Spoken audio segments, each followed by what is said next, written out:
Hello and welcome to 2020. This is our first lunar magic forecast of the year, starting of course with January. Before I get started, if you're curious what the whole year is going to be about, please check out the link that I put below to the video that reviews 2020 completely. So if you want to get ahead and know all the things that are going on, please go to that video, because in this video I'm only going to discuss January. Last year we had really a lot of opposites going on. We had Jupiter in Sagittarius, which is really about excitement, positivity, thinking about new plans, new ideas, and really want to go ahead and get started. Whereas Saturn in Capricorn, so Jupiter was in Sagittarius in its own sign, Saturn in Capricorn is also in its own sign, but Saturn's more like, wait, stop, don't go there, don't do this, have you thought about this, have you thought about that? Maybe we need to be more cautious. Which is like, you want to go because you have this expansive Jupiter energy, whereas Saturn was like, wait up. What are the consequences? What are the rules that we have to follow? What do we have to do? So 2019 was a lot about balancing those two, super excited but also very disciplined energy. And if you have been able to balance them really nicely, you've been able to probably reach really big goals, and at the same time really were structured and thought about things in detail. Jupiter is already in Capricorn as well as Saturn, and they are going to get together at the end of this year. They are already starting to come closer, but at the end of this year there will be the great conjunction. I will go into that in detail in the video of the whole year, but I just want to mention it quickly here. So let's get started on 2020. We ended the year with a new moon in Capricorn. We're going to start the year with a full moon in Cancer, and we're going to end the year with a full moon in Cancer, and we're going to have two new moons in Cancer in June and July. So there's a lot of Cancer energy happening this year. So the first full moon that is happening is at 20 degrees Cancer on January 10th, which is also a lunar eclipse. So whereas full moons are often about releasing, letting go, but when there's a lunar eclipse, I mean, think about it, that moon that is usually shining really bright on a full moon, there will be an eclipse. It's not a full eclipse, but it's a partial eclipse. But still, the light that the moon reflects is not going to be reflected that much. So that also means your inner shadows are not being illuminated as much as they normally would be. So if you have things that you really want to let go, things that you really want to release, this full moon might not instantly help you to see what you need to let go. So during this full moon, please be patient with yourself, but also with others. The moon rules our emotions. Cancer rules our emotions. So this might be a very emotional time. There might be a lot of things being stirred up. But don't rush into, okay, I just want to let this go. Okay, this doesn't serve me. Let's just throw it away. Really examine it and think, what is this trying to teach me? What is it trying to tell me? And then let it go a little while after the full moon. So not right away. So be patient. At the same day, Uranus is going direct. And Uranus is really about creating new patterns, new thoughts. So Uranus is a transpersonal planet, which means it doesn't move that fast, which also means that its effects won't be felt exactly on January 10th.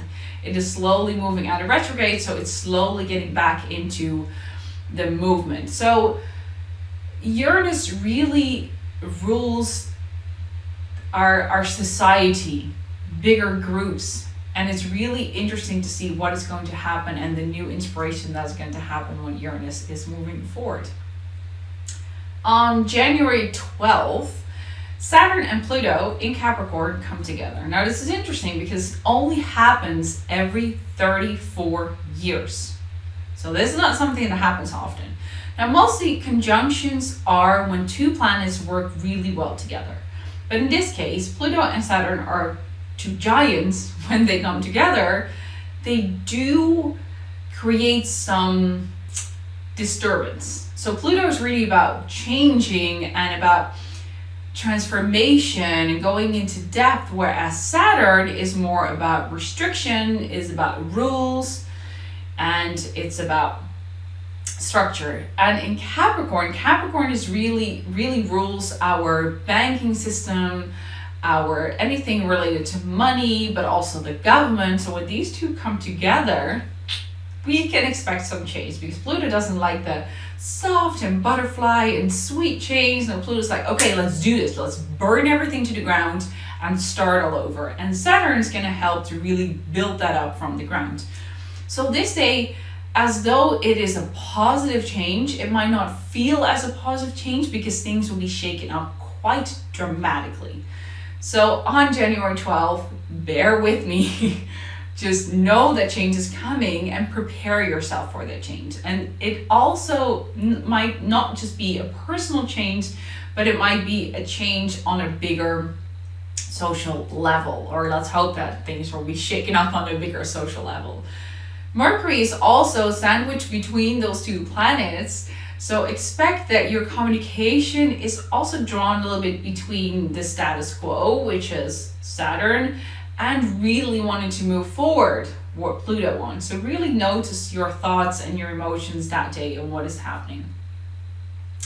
On January 13th, the day after, Capricorn Sun is also joining Saturn and Pluto in Capricorn, which adds even more weight to this conjunction. So prepare yourself for changes to come and know that you have everything it takes to handle that change, but be aware that the change is coming. On that same day, on January 13th, Venus is moving into Pisces.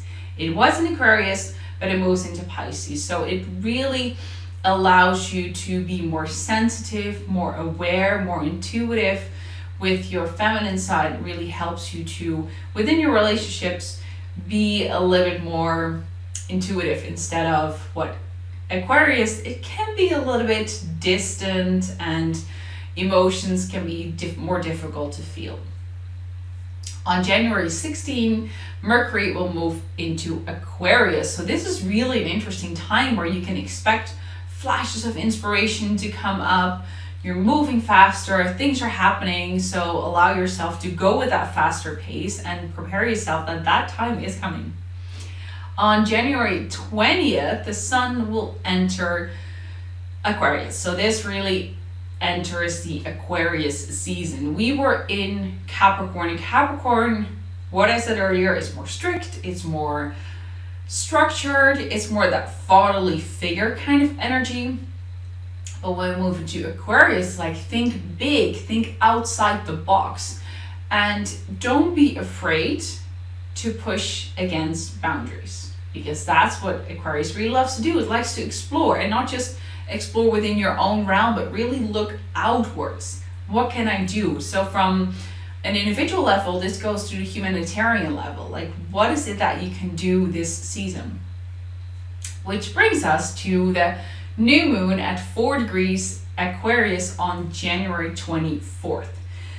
This is really beautiful because it really signals new beginnings, planting new seeds, breaking out of the mold, and create a new reality for yourself and for the people around you, for your community, for everybody that is involved in your community and people around you. This is really a time to create this new reality, to not think what has been done in the past, to not think, okay, so I tried this and this didn't work, so let's not try it again, but think, okay, so how can I make it work? What do I need to start making these things work? So it's a beautiful time to set intentions around that. And it's the first new moon of the year, so it is really powerful and potent time for you to start moving forward.